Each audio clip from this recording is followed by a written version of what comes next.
naman pala si Mami. Akit bahay ako. Ay, putang.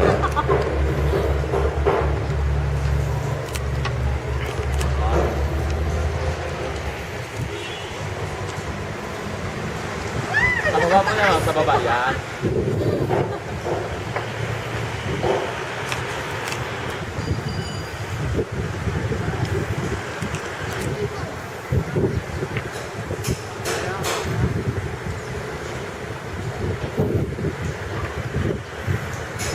Tap mo yung bell, tap mo yung bell. Okay.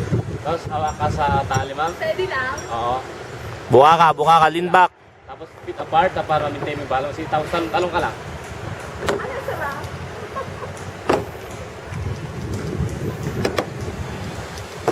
Ganyan din po sa rappelling, kaso lang sa rappelling, ikaw lang ang magkukontrol sa sarili mo. Ay, ganon.